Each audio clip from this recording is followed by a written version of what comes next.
Hello and welcome to Nationalist News and Notes. Nationalists, European nationalists, and white nationalists all over the world are celebrating the great triumph in Italy. There were elections 4 months ago. It took them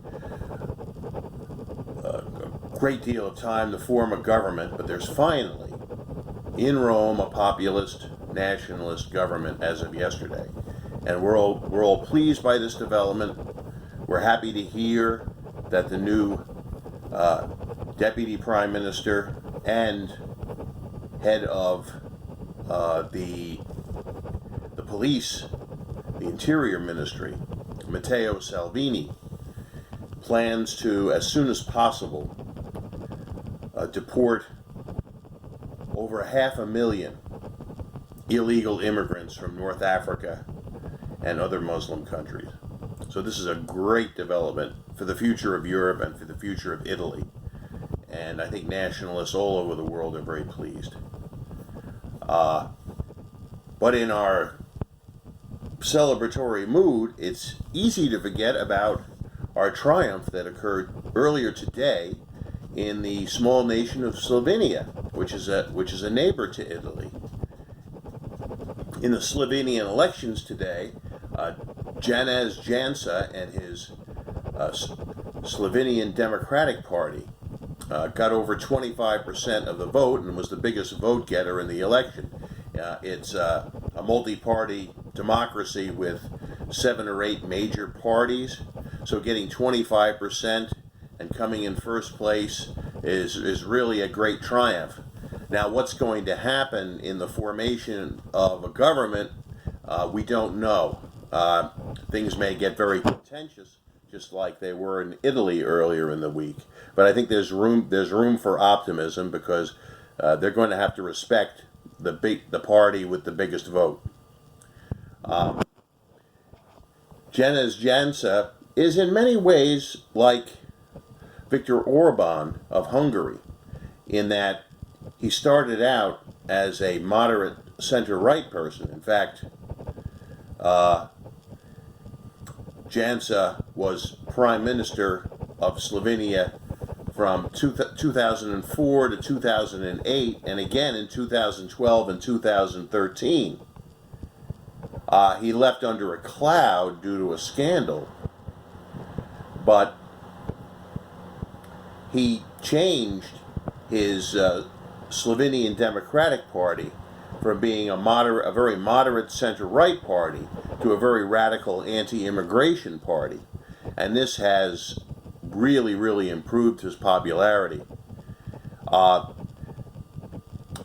During the 2015-2016 flood of so-called migrants, in actual fact Muslim invaders, Slovenia was a victim of that, and most of them were passing through on their way to Germany and Sweden. But while they passed through, they committed a lot of crime and didn't exactly endear themselves to the population of Slovenia. And the triumph of Janša and the Slovenian Democratic Party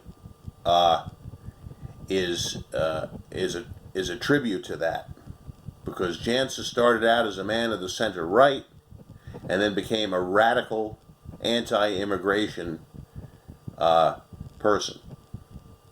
So there is much reason now for optimism. Both Italy and Slovenia have joined nations like Poland, like Hungary, like Switzerland, and the Czech Republic and Bulgaria. All these countries are refusing to take any more migrants. They're being ordered to take them by the EU bureaucrats in Brussels. They refuse to take any more, and it's becoming a revolt. So it's really, really good news that yet another country has fallen out of the hands of the New World Order.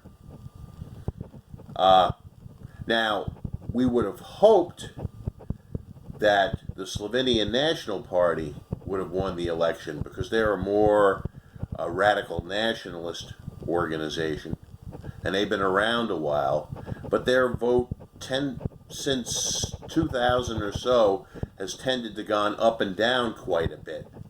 The party's led by Zemago Plemeninti, who is a very faithful Slovenian nationalist, and so he's not a recent convert to nationalism like Mr. Jansa. So we're very happy, but we hope in the future that the Slovenian National Party would do better in future elections. They did okay this time around. They got 4 seats. They haven't had any seats in the National Assembly since 2008. So we're glad to see some improved performance by the Slovenian National Party. But we're happy that at least some form of anti-third world immigration party has taken control in the capital. So we're getting very optimistic about the future of Europe, even though the nationalist parties and semi-nationalist parties are very moderate. We would hope that a more radical nationalist vision would prevail in the future. But let us celebrate our small victories and watch while Europe changes from a liberal democratic paradigm to a nationalist paradigm. So we have reason for great hope and optimism. Thank you.